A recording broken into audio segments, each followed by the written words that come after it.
Bonjour Jacques Tardy, nous sommes Bonjour.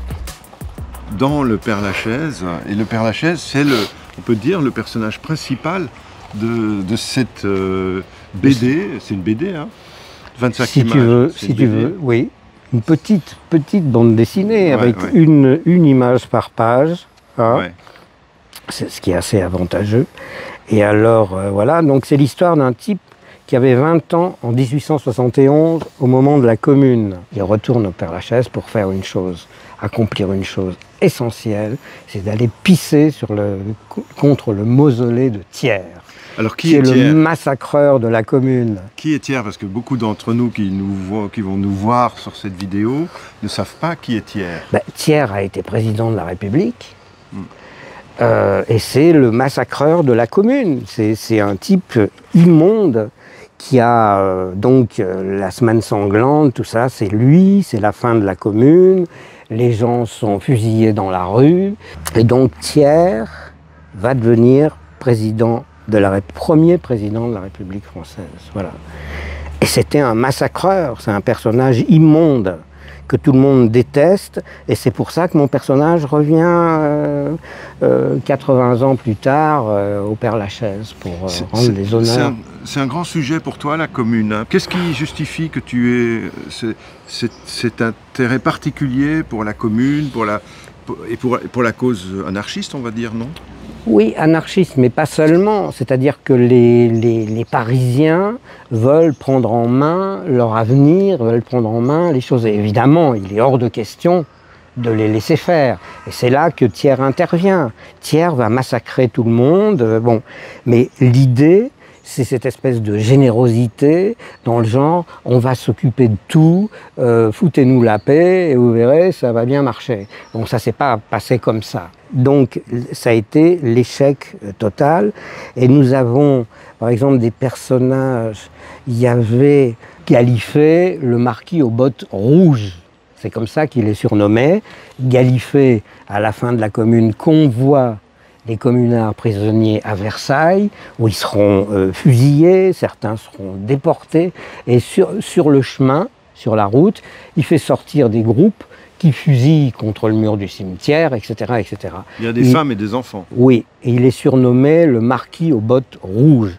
Et ce qui est intéressant, c'est que le préfet de police, l'allemand, très récent, s'est réclamé de Gallifet en disant « c'est un Gallifet qu'il nous manque, c'est un Gallifet qu'il nous faudrait au moment des Gilets jaunes. » Ah ouais, hein ouais. Donc les leçons ne sont pas retenues en fait. Enfin, lui, il a retenu la leçon. Alors moi, je viens, à partir de cette gravure, qui est assez précise, nous avons Sarrazin, nous avons Nodier. Nodier est un écrivain que je ne connais pas, je n'ai jamais entendu parler. Sarrazin, on a vu, et Balzac. Alors c'est facile à repérer. Cette bataille se passe ici, en fait. Oui, c'est les derniers jours, c'est-à-dire le cimetière est repris par des fusiliers marins. Tu vois, les voilà là. Ah oui, avec leurs pompons. Ouais. C'est les derniers combats. Hein. Et alors, je vois cette tombe là, elle n'y est pas là. Alors je traverse, tu vois, je traverse à la recherche de ce monument. Et où est-il? Il devrait être par là. Il est là, tu vois. Il s'est cassé la figure. Il est là. Tu vois, ce truc-là, avec ces deux poutis, là, la potiche a disparu. Ah, et donc c'est tombé et c'est resté comme ça. Oui, il était là. Ouais. Bon, c'est peut-être cet arbre qui a complètement déglingué tout ça. Et donc, au moment où je traverse, où je regarde, il y a un monsieur qui est en train d'entretenir la tombe de Balzac. Alors il est là avec son arrosoir et tout, et il vient me voir et il me demande ce que je fais là, parce qu'il me voit aller, venir et tout. Alors je lui parle de la Commune, des derniers combats, et il me dit venez voir. Et il m'amène ici, et il me dit, voyez ça, ces trous là, ce sont des traces de balles, de chasse-peau. Ah ouais, Donc on peut imaginer les mecs. Alors tu vois, voilà, regarde. Ouais. Bon. Ensuite, tiens, je te fais cadeau de ça. Ouais, c'est super. Ensuite, non, on retrouve donc la tombe de Charles Nodier ici en fait, juste à côté de celle de Sarrazin. Ensuite, je monte cette allée, n'est-ce pas, qui est facile à repérer parce qu'il y a cette espèce de monument phallique là, qui est, paraît-il, le plus haut monument du cimetière. Et à une époque, il y avait là-haut, tu vois, un espèce de feu qui tournait comme ça, comme dans les phares. Comme la Tour Eiffel aujourd'hui. Les phares au bord de mer et tout ça. Bon. On le voyait de très très loin, ce truc. Et alors, ils étaient modestes à l'époque. Hein. Ouais, et donc juste en face, il y a cette tombe. Qu'est-ce que ça t'évoque, ça? Je sais pas, j'ai pas d'idée. C'est une barricade. C'est une barricade. On peut plus rien lire. Mais ça, c'est la tombe de Delécluze, qui a été le dernier délégué à la guerre de la commune et qui s'est suicidé. Il s'est suicidé sur une barricade place de la République parce qu'il était tombé dans un piège qui avait été tendu par Thiers, bien évidemment, et par l'ambassadeur Washburn, qui était l'ambassadeur des États-Unis. Tout le monde l'appelait Vache Brune, Washburn. Et on lui avait demandé d'aller, parce que les Allemands, les Prussiens sont toujours présents dans le nord-est de Paris, d'aller là pour essayer d'arranger les choses, en finir avec cette histoire de commune et tout et tout. C'était un piège. Et quand il essaie de sortir de Paris, il faut voir que Paris est une forteresse, il y a des ponts-levis, il y a des fortifications. À l'intérieur des fortifications, il y a un train pour amener les munitions à chaque batterie de canon, etc. Donc les communards ne le laissent pas sortir. En un mot, ils lui disent « Vous nous avez foutus dans la merde, vous restez avec nous ». Et ce Delécluze, qui était un homme intègre, prend ça très très mal et il va se suicider, donc place de la République, sur une barricade. Et un communard qui est là le reconnaît, met son nom, écrit son nom, qu'il glisse dans sa redingote, et ce qui fait qu'il n'a pas terminé dans une fosse commune, mais ici. Voilà, donc le truc est, si tu veux, est bouclé entre la prise du cimetière par les fusiliers marins et Delécluze, bon, qui est là. En quoi il est important que cette mémoire de la commune, la mémoire de ces gens puisse persister? C'est tout un travail que tu fais. Mais parce que si tu veux, c'est le mécontentement du peuple, et Dieu sait si aujourd'hui il est toujours là, n'est-ce pas?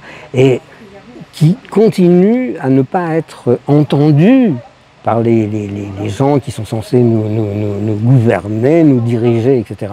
Donc obligatoirement, quand on n'écoute pas, ça se termine mal. Et j'ai l'impression qu'on est dans une période pas terrible en ce moment. Donc obligatoirement, les gens se révoltent, les gens, on a vu les gilets jaunes, tout ça, mais je ne fais pas un rapprochement entre les gilets jaunes et les communards.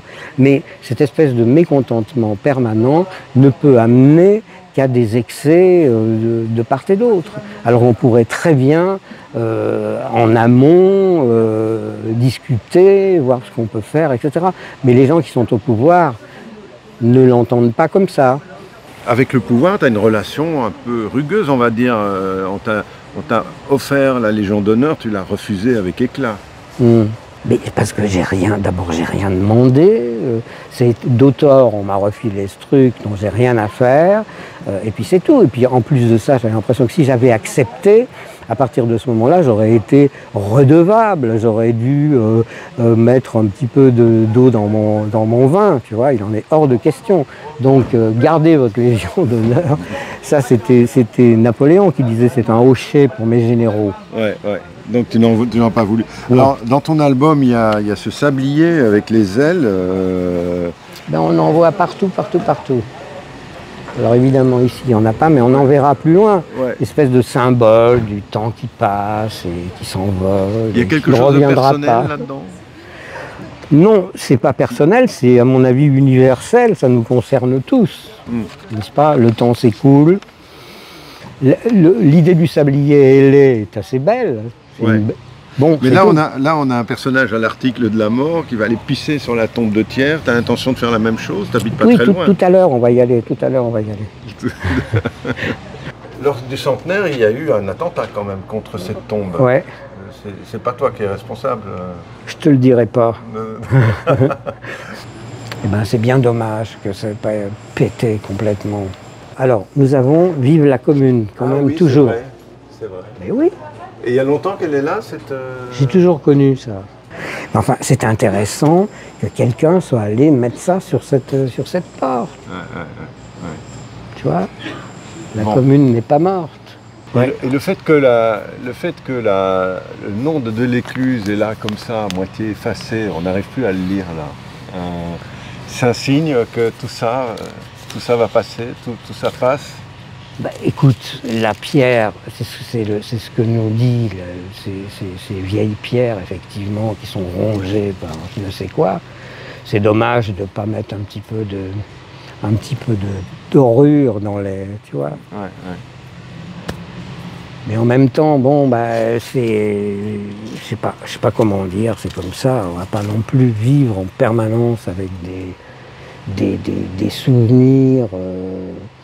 Mais c'est vrai que c'est pas glorieux d'avoir un monument qu'on laisse à l'abandon comme ça d'un type qui était près du peuple, qui se battait pour la défense des droits des gens, des citoyens, etc.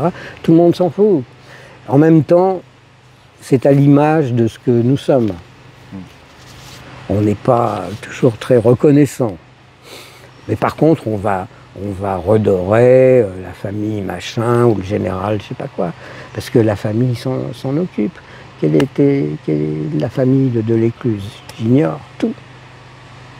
Et la famille de Delécluse, c'est nous, logiquement, les enfants de communards. Mais il va rester cette mémoire-là. Oui. Dans tes bandes dessinées, tu Oui. entretiens un peu. Tu viendras redorer mon nom sur ma tombe.